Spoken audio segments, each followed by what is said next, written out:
Hello, કેમ છો? My self Sahil Vaghela.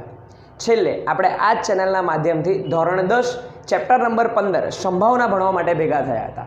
ફરી એક વખત હું તમારું અમારી ચેનલ પર હાર્દિક સ્વાગત કરું છું.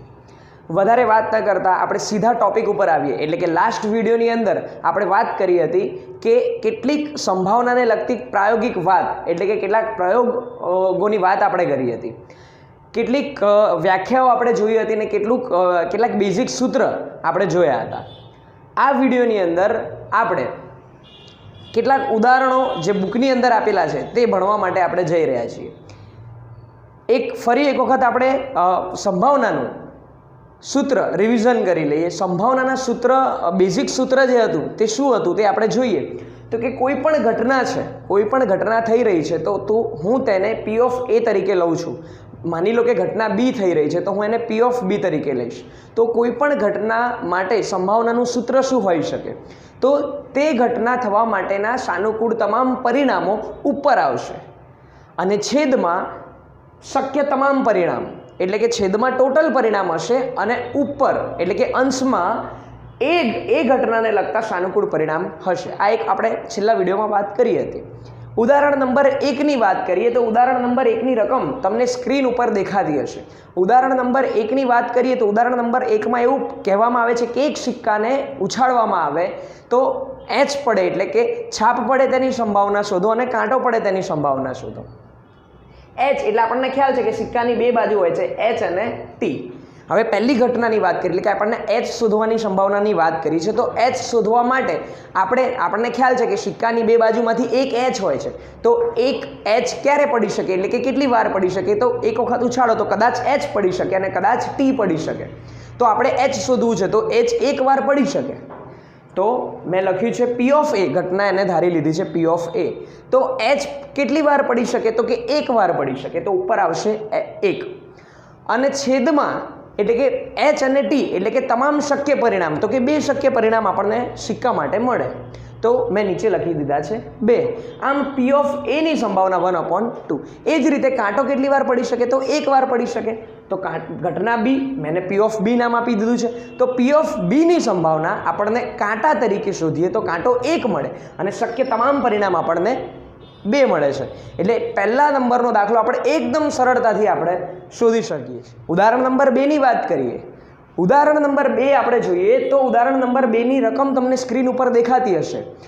3 દડાની વાત અંદર કરી છે, એટલે કે લાલ દડો હોય, ભૂરો દડો હોય કે પછી પીળો દડો હોય. તો ત્રણેય દડાઓ એક બોક્સની અંદર સમાન કદ આકારના મૂક્યા છે. યાદચ્છિક રીતે આપણે પસંદ કરવાનો છે. તો આપણને રકમ એવું કહે છે કે લાલ દડો મળે તેની સંભાવના શોધો, પીળો દડો મળે તેની સંભાવના શોધો અને વાદળી દડો એટલે કે ભૂરા રંગનો દડો મળે તેની સંભાવના શોધવાની છે. તો આપણને ખ્યાલ છે કે ટોટલ અંદર 3 બોલ્સ છે, એટલે કે 3 બોલ્સ છે. તો શક્ય પરિણામ આપણને ખબર પડી ગઈ કે 3. હવે મારે લાલ દડાની વાત કરવી છે તો હું એક લાલ દડો કે એક જ વાર મને મળી શકે. હું પસંદ કરું તો એક લાલ દડો મળે તો લાલ દડો અંદર એક જ છે. તો લાલ દડાની ઘટના A ની સંભાવના એટલે કે ઘટના A ની પ્રાયોગિક એટલે કે આપણે ઉપર લખ્યું હતું કે એની સાનુકૂળ પરિણામ, તો ઘટના A ના સાનુકૂળ પરિણામ તો લાલ દડો 1 છે. તો મેં પહેલો અહીંયા પીળા દડાની વાત કરી છે. તો પીળો દડો 1 હશે એટલે કે P of A એટલે કે 1. ટોટલ કેટલા દડા હતા? 3. તો આ રીતે મને પીળા દડાની સંભાવના મળી ગઈ. આગળ જોઈએ તો દડો લાલ હોય તો લાલ દડો પણ અંદર એક જ હતો, એટલે હું પસંદ કરું ને લાલ નીકળે એવું એક જ વાર થવાનું. પણ નીચે ટોટલ શક્ય પરિણામ તો નીચે 3 છે, તો 1/3. એ જ રીતે જો દડો ભૂરો હોય તો ભૂરો દડો પણ હું પસંદ કરું ને એક જ છે એટલે એક જ નીકળવાનો છે. તો 1 છે ઘટના A માટે એમની સાનુકૂળ પરિણામ એટલે કે 1. અને નીચે ટોટલ આપણે કેટલા દડા હતા? તો 3 એટલે કે છેદમાં છે 3. આ રીતે ઘટના A, B અને C આપણે ઇઝીલી શોધી શકીએ છીએ.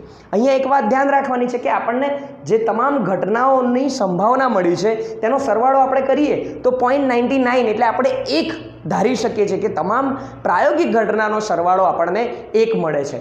જે કોઈ પણ એક નિશ્ચિત ઘટના માટે કોઈ એક નિશ્ચિત સંભાવના શોધવા જતા હોઈએ ત્યારે તેની ત્રણેય ઘટનાઓનો સરવાળો એટલે કે અહીંયા વાત કરીએ તો 1/3 વત્તા 1/3 વત્તા 1/3 બરાબર 1 મળે છે. એટલે કે અહીંયા મેં નોંધ લખી છે તમામ મળતી ઘટનાઓનો સંભાવનાનો સરવાળો 1 છે.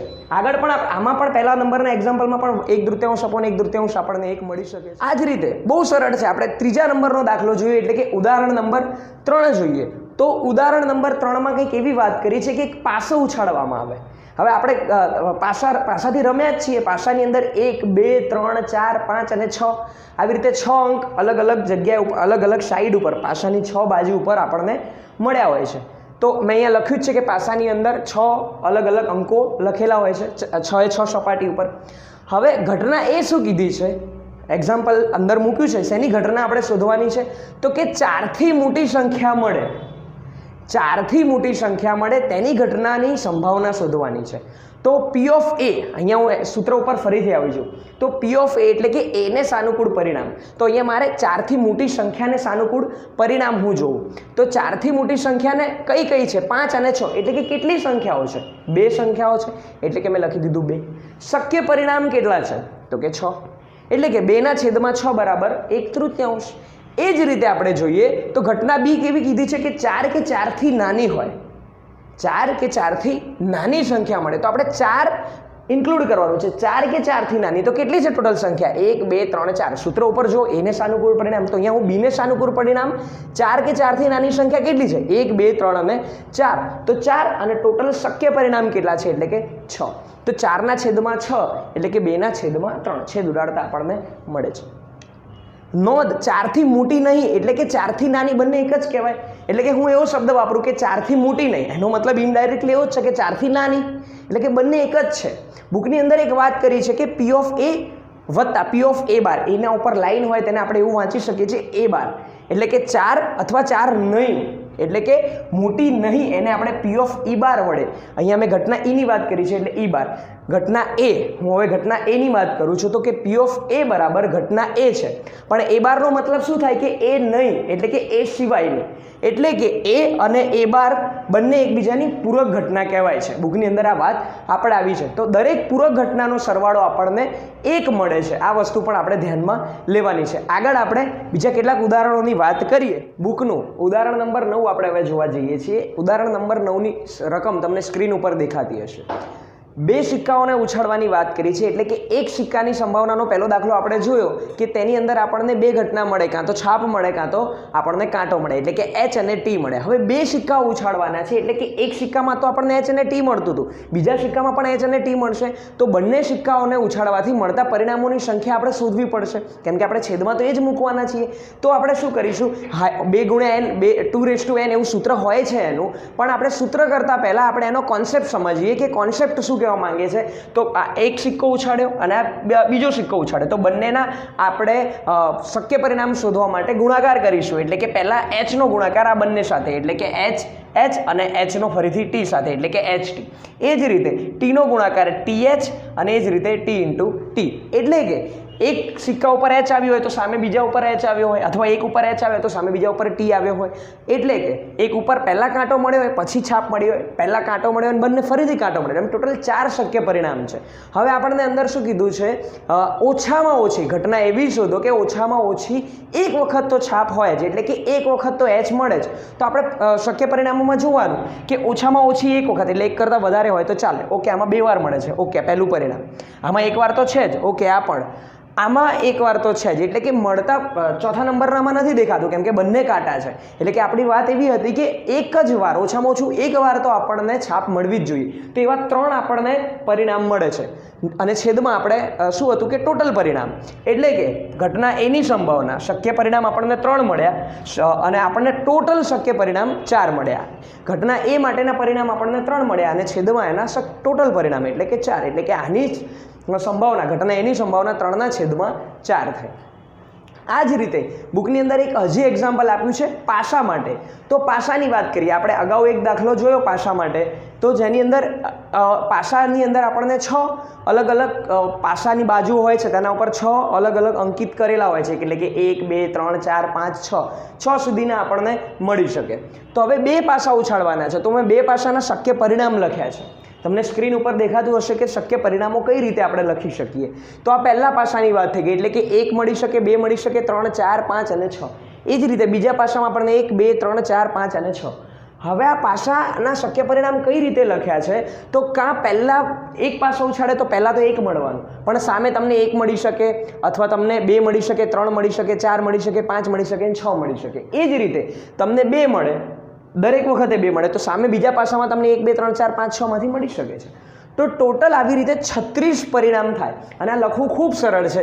સૌપ્રથમ તમારે 1 લખી દેવાનો છે, 2 લખી દેવાનો છે, 3 એ રીતે 4 બીજી બાજુ 5 6 પછી તમારે 1 2 3 4 5 6 1 2 3 4 5 6 1 2 3 4 5 6 આવું કરવાથી તમને તમામ શક્ય પરિણામ 2 પાસાને લગતા તમને મળી જશે. હવે એમાં શું શોધવાનું છે? આપણે આ કેમ બનાવ્યું? કેમ કે આપણે ટોટલ શક્ય પરિણામ નીચે લખવાના હોય છે, એટલે કે છેદમાં લખવાના હોય છે. તો આપણે શું કરીશું? ઘટના એ બુકની અંદર જે રકમ આપી છે તેની અંદર એવું કીધું છે કે 2 પાસા ઉછાળતા આપણને ઘટના એ પાસા પરનો સરવાળો એટલે કે 2 પાસા પરનો સરવાળો 8 કોનો થાય છે? તો જોઈએ 6 અને 2 નો સરવાળો 8 થાય છે. ઓકે. 5 અને 3 નો 8 થાય છે. ઓકે. 4 અને 4 નો થાય છે. હા. 3 અને 5 નો થાય છે. હા. અને એ જ રીતે 2 અને 6 નો પણ થાય છે. એટલે કે ટોટલ કેટલા પરિણામો મળે છે? 1 2 3 4 અને 5 પરિણામો મને એવા મળે છે. એટલે કે 8 થાય બંને પાસાનો સરવાળો, બંને પાસા પરના મળેલા સંખ્યાઓનો સરવાળો 8 થાય તેવા આપણને 5 પરિણામ મળે છે. એટલે કે ઘટના એ માટે સાનુકૂળ પરિણામ મને 5 મળે છે. તો નીચે શક્ય પરિણામ આપણને ખ્યાલ જ છે 36. એટલે કે ઘટના એની સંભાવના મને 5/36 મળી ગઈ છે. ઘટના બી એવું કહે છે કે સરવાળો 13 થાય. હવે બંને પાસાના સૌથી મોટામાં મોટા 6 અને 6 2 વખત 6 આપણને મળી શકે ને એ બંનેનો સરવાળો પણ આપણને 12 મળે. તમે આખા 36 પરિણામમાં ક્યાંય પણ જોઈ લો તમને 13 સરવાળો મળશે નહીં. એટલે કે એવું કોઈ પરિણામ જ નથી. માટે આપણે એવું પરિણામ નથી એટલે કે ઉપર 0 છેદમાં આપણને ટોટલ પરિણામ એટલે કે 36 એટલે કે 0/36 એટલે કે 0. એટલે કે આ અશક્ય ઘટના છે. ક્યારે 2 પાસાના સરવાળા 13 હોઈ શકે નહીં. ઘટના C ની વાત કરીએ તો ઘટના C 12 કે તેથી નાનો સરવાળો 12 એટલે મેક્સિમમ 12 તો અહીંયા હતું જ અને તેથી નાનો સરવાળો એટલે કે બધું જ આવી જશે. 1 અને 1 2 થી શરૂઆત કરીને 6 ને 6 12 સુધી તમામ વાત અંદર આવી જશે. એટલે કે 36 અને નીચે ટોટલ કેટલા હતા? 36. તો 36/36 એટલે કે 1.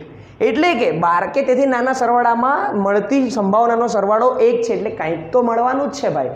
તમે 2 સિક્કા હોય કે પછી તમારી સામે પાસા હોય તો બંને પાસાને તમે જો ઉછાળશો તો 12 કરતાં નાનો સરવાળો તો આવવાનો જ છે. એટલે કે આ નિશ્ચિત ઘટના છે. એટલા માટે આ 1 અને અશક્ય ઘટના છે. કેમ કે સરવાળો ક્યારે 2 પાસાને લગતો 13 થઈ શકે નહીં. એટલા માટે તે 0 છે. એટલે વધારે વાત આ વિડીયોમાં ના કરતા આપણે આગળ સ્વાધ્યાયના ઉદાહરણના દાખલા ગણ્યા. આગળના વિડીયોમાં આપણે સ્વાધ્યાયના દાખલા ગણીશું. તો આ વિડીયો સંભાવનાને લગતો આ વિડીયો તમામ 10મા ધોરણના બાળકો સુધી પહોંચાડો એ જ આપ સૌને વિનંતી. ધન્યવાદ.